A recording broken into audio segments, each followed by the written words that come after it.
Welcome to the CX Goalkeeper Podcast, where we unlock the winning edge through conversations with industry experts and thought leaders. Each episode explores how transforming business through human experience creates real impact. Join us for actionable insights and fresh perspectives that inspire success. Follow, rate, and review the podcast on your favorite platform. The next episode could spark your next big idea.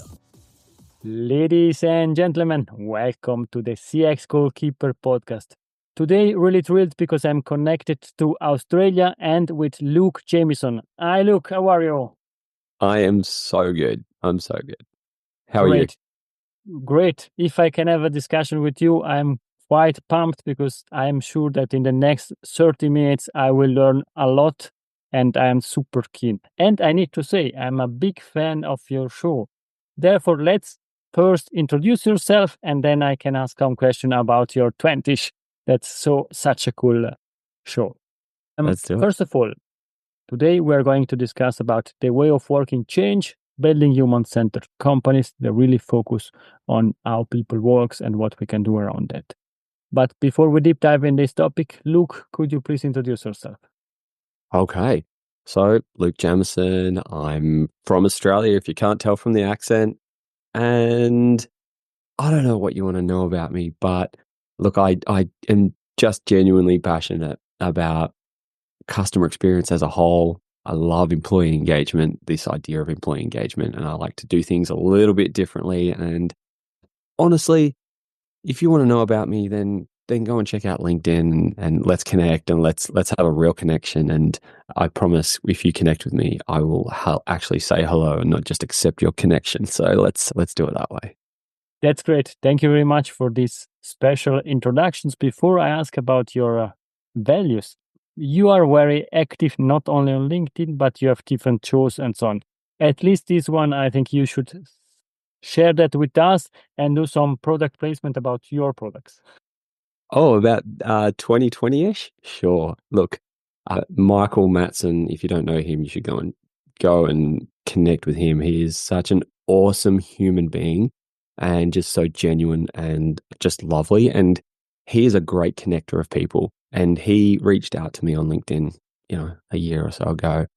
And we just had this instant connection. And we started to talk about how we could create some different content that maybe is a bit more bite-sized and not so long form. And we came up with this idea of what if we could interview like 20 CX people really quickly. And 2020-ish was born because it was more than just 20 people. It was 21, 22, then came 23. And look, we just have a whole heap of fun with it.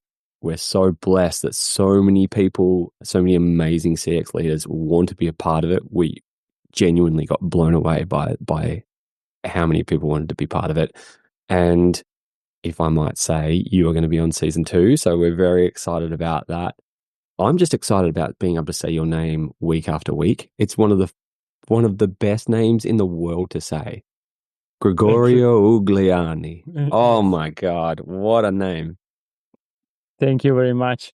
But now you are putting pressure on me because I need to deliver. Thank you very much for doing that. And second thing, I understand. You've got it on me now, so it's a serve return. And now I get also your feedback from the beginning that you said we want to create some new content very short.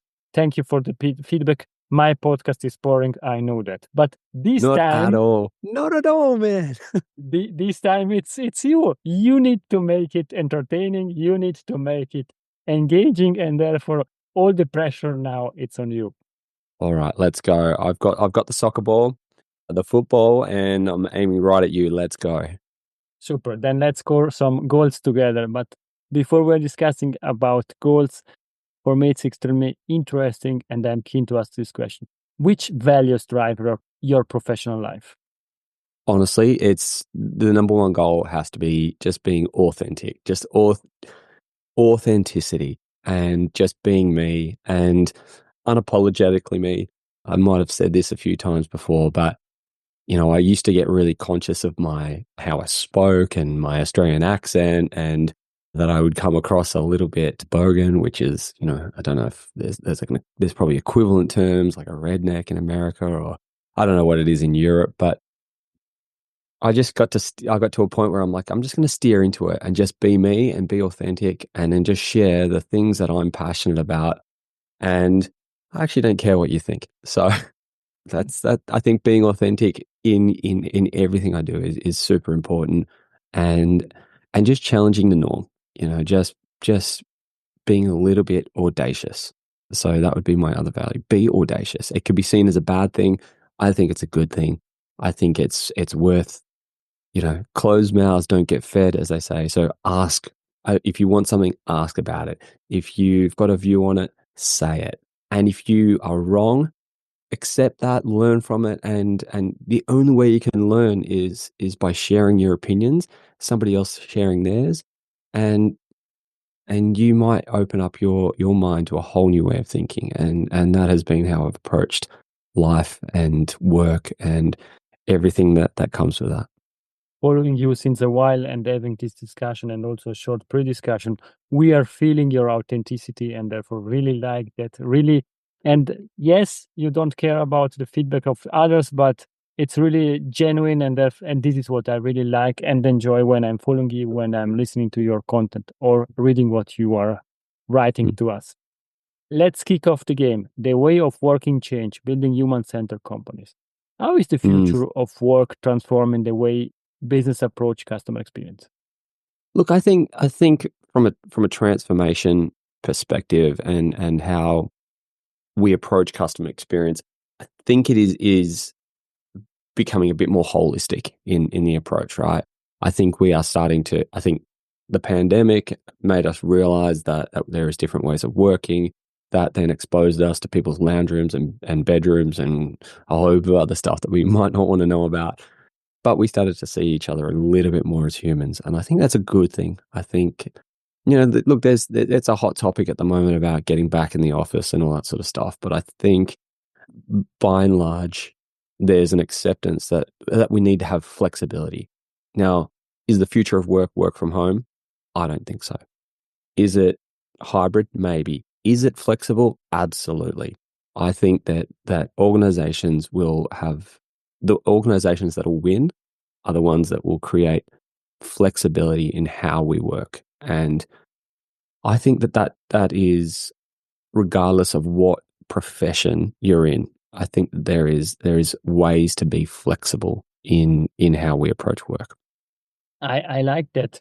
And a lot of people are speaking or were speaking about work-life balance. I think now with these flexibility topics, what I'm always getting more and more, it's the integration of the working piece with what you're doing privately that need to integrate and also cope with everything what we are doing. You have a family, I have a family. However, we are very passionate. We want to deliver what we are doing, but we can also take some time break So with the family. 100%. And this is let's talk about this from a customer experience perspective, right? When we think about customer experience, we're often looking at friction and finding friction and how do we remove that? And it's the same from an employee engagement perspective, right? From a workplace perspective.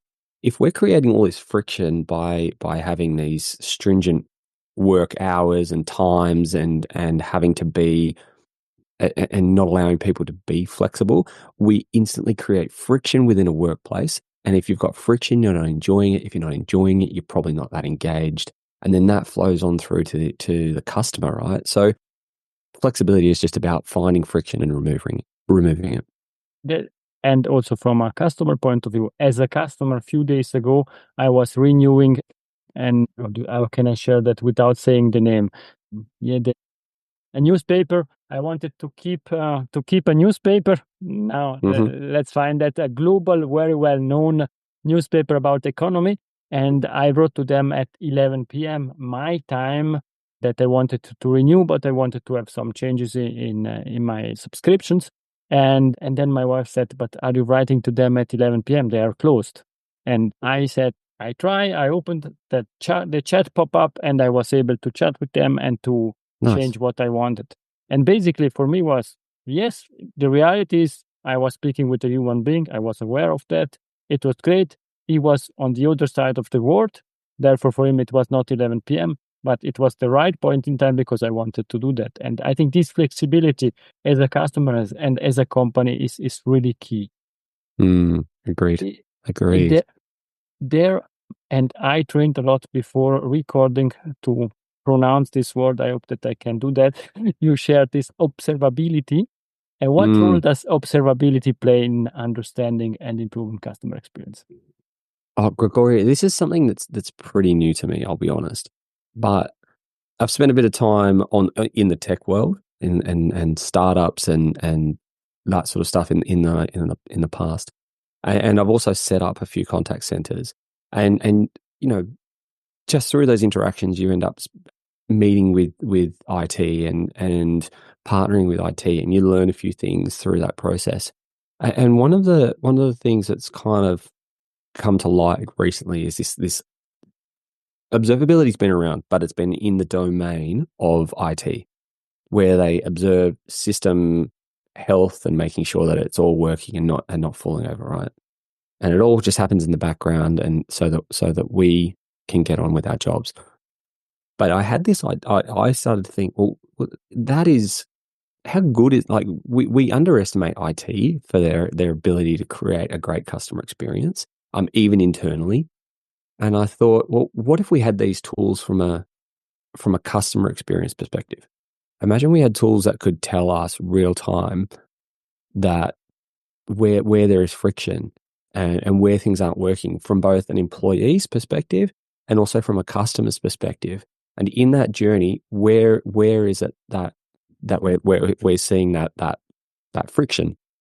And so this idea of having CX observability and platforms that could tell us that, hey, maybe a customer can't hear you, or maybe that there's, I don't know, that your internet's not good enough at home or something like that. So this idea of having CX observability and where there is a friction and being able to see that in the whole landscape, like this, I've been calling it a frictionscape, right? And being able to see all of this in one space and say, there's friction, let's remove it real time, instead of just thinking about customer journey maps, I should say, that are just static and on a wall. Like, how do we make this real time and live? And so this idea of CX observability, and look, I've been diving into that pretty heavy and getting right down a rabbit hole. And recently I met with a company here in Melbourne that actually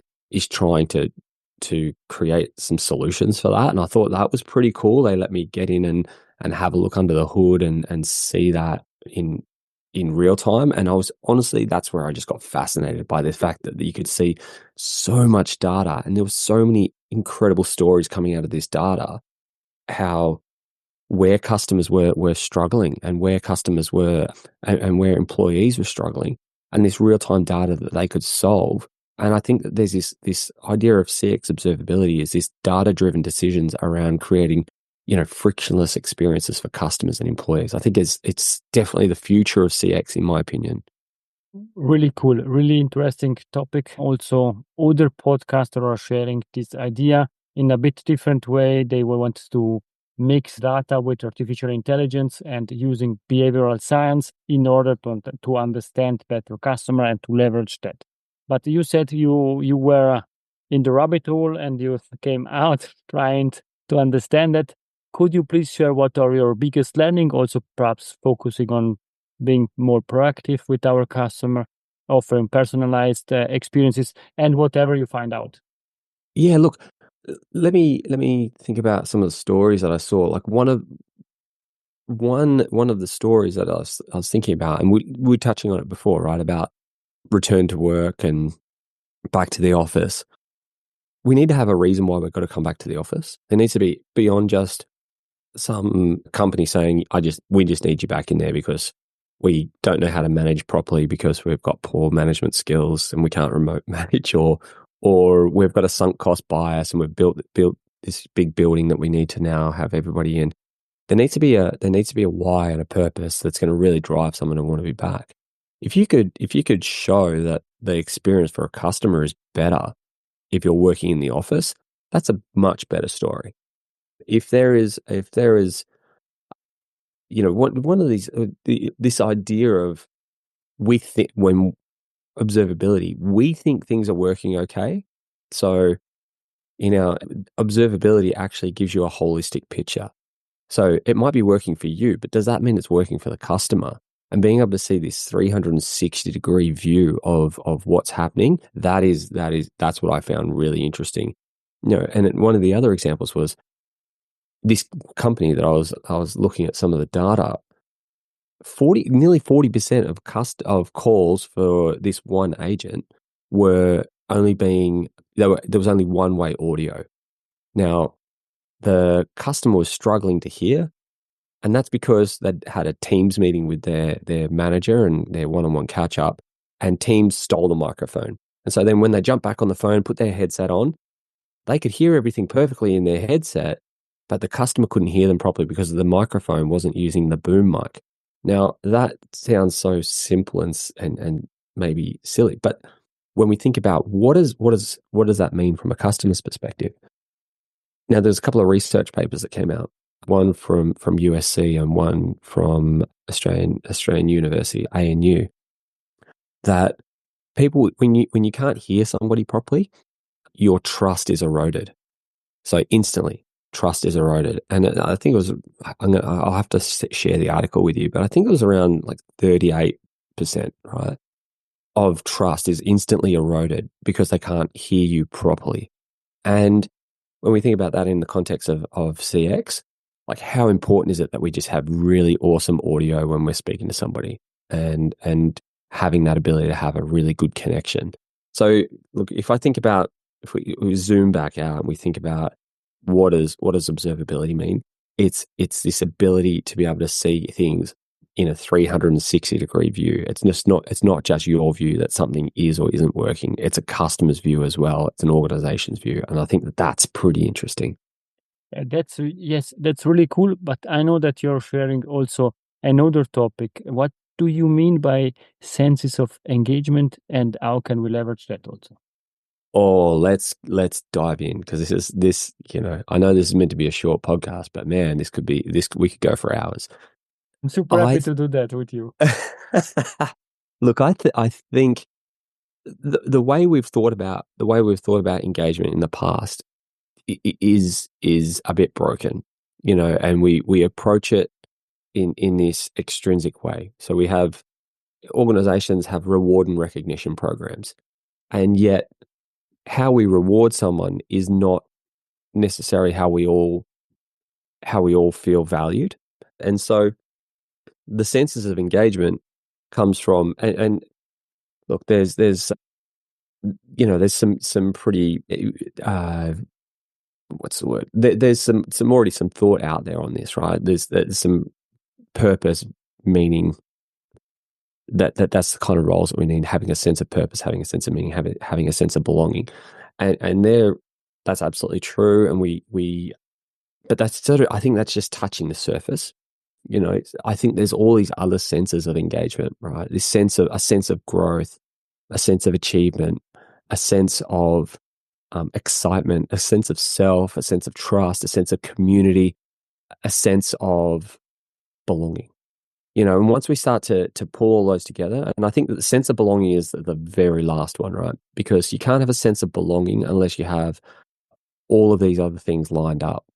If you don't have a sense of community, you can't have a sense of belonging. If you don't have a sense of purpose, then how are you aligned to anything that's within your organization? If you don't have a sense of the senses of engagement are far reaching, and I think that we need to think more about how do we tap into those? How do we drive those senses? How do we drive those senses of engagement versus just throwing reward and recognition? And maybe we'll touch on recognition later, but how do we stop just throwing prizes and just rewarding the top people and the top performers, and start recognizing or start appreciating what everybody brings to this an organization or a department or a team? I think you share that we need to touch it. I think this is extremely important. Every contribution counts. big, Mm-hmm. small, everything, it's relevant. And this recognition, it's different for everybody. And this is something that I didn't find out. It's something listening to podcasts, reading books.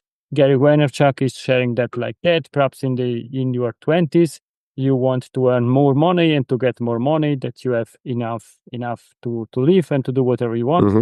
In your 30s, perhaps you want to spend more time with your beloved, and so on. In your 40s, you want to be with your family. And therefore, in every phase of the life, it's a bit different.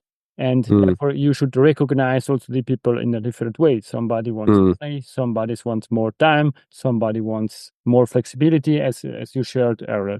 What's your view on that?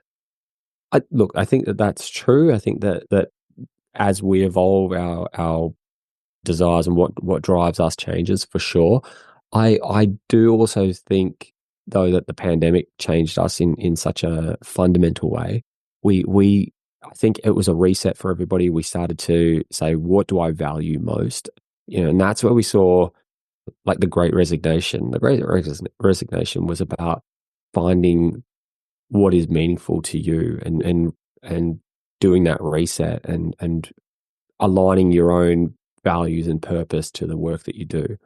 So I think that, yeah, as things change in your life and as you want to spend more time and with family, we don't recognize that, right? We don't recognize that in the current structure of how most organizations, I'm not going to say every organization, but most organizations don't recognize that in their structure of reward and recognition. It is achieve your KPIs and you will get a bonus. You're employee of the month. Yeah, like we're going to run a competition. Like it just becomes this like binary, you do this, you get that. And I think humans are way more complex than that. We are not binary beings. And sure, there is going to be people who are really driven by that and they will achieve those goals. But the problem with that is that they leapfrog these other employees who are hardworking, are dedicated, have the right values, but they might not be able to achieve those KPIs in their entirety. Yet what they bring is so much more. Maybe they're the SME and the coach that's coaching somebody else in their department, right? Are they getting recognized for that? Are they appreciated for that? And if they're not, then they either stop doing it, and then that has a flow-on impact to the people in the organization, or they start to get disgruntled because people are getting recognized even though for doing things that are deemed as more important. And so they then feel devalued and less appreciated. And that then erodes this idea of engagement. They become less engaged. Your engagement is eroded every time you start to devalue what somebody brings to that organization. So we need to rethink how we recognize and appreciate people. I think now it's time to call Michael and ask him for 20 hours to 3 to have the discussion, because there are a lot of topics to discuss. I would like to ask 200 additional questions, but taking care of your time and the audience time, I would ask you perhaps if you could join in the future and we deep dive on one of these two topics, or on both observability and the topic of engagement and then related recognition. Now we are coming to an end of this discussion. I still have 3 questions for you. Fast forward. In 10 years from now, we are back on the CX Goalkeeper Podcast. What we are discussing about? Really interesting. Really, that's when we talk about like predictions and stuff like that, we predict that so much is going to happen in the next like 10 years, but then nothing happens for 5, and then it all happens at the last minute kind of thing. I think look, right now it's hard to see past AI, and it's hard to see past how we're going to be when we start getting like bots talking to bots and they just take over the CX experience. So what I think we'll be talking about in 10 years is when AI takes over all of our tasks and we have all this time back and we don't have to work 40-hour weeks and we're only working maybe 15, 20 hours a week. We're going to be talking about what is the most important things that we're working on in those 20 hours. are we working on?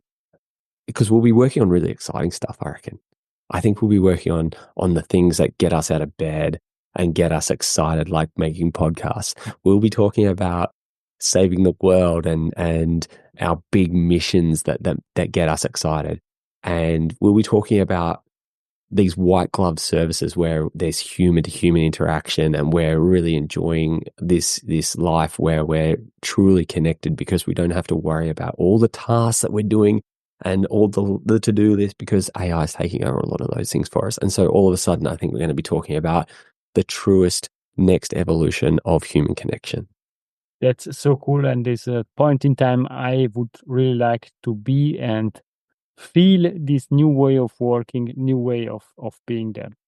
You mentioned that we can contact you on LinkedIn, but I know that you have also a YouTube channel. Do you want to share that also with us? Yeah, look, jump on, YouTube. It's at Luke CXEX. It's the same as my it's not Twitter anymore. We'll call it Zeta, my Zeta handle. And you can also check out my website. It's lukejameson.live, and you can email me there too. G'day, good old Aussie way of saying it. G'day at lukejameson.live. And yeah, LinkedIn. But LinkedIn's my home, man. So just come meet me there. Come say g'day. To the audience, you will find all the information also in the show notes. And now the last question, it's Luke's golden nugget. It's something we discussed or something new to leave to the audience with. Golden nugget is start showing appreciation, because appreciation is an outside in way of doing things. It's beyond recognition. So if we need to evolve reward and recognition, it should now just be a culture of appreciation, because when you appreciate someone, they accept that, and what builds inside them is gratitude. And then when gratitude flows out, it becomes something that drives better engagement. And that gratitude builds pride and all the things that make us really happy to be where we are and give our best. So appreciation in, gratitude out. Luke, thank you very much. Or I rephrase that and I say, I really appreciate the time with you. I really appreciate that you accepted my invitation. Thank you very much for being here. Well, I am just thrilled to have been here. It's awesome to finally connect. And to our audience, until next time, and as always, hooroo. Thank you very much. Luke, please stay with me. To the audience, it's everything for today. If you have any questions, please feel free to contact me or contact Luke. I really, please follow Luke's work and what he's doing, and the 22nd season and all the future ones, because it's really cool and you get a lot of insights in a very packed content. Thank you very much, and bye-bye. If you enjoyed this episode, please share the word of mouth, subscribe it, share it. Until the next episode, please don't forget, we are not in a B2B or B2C business, we are in a human-to-human environment. Thank you!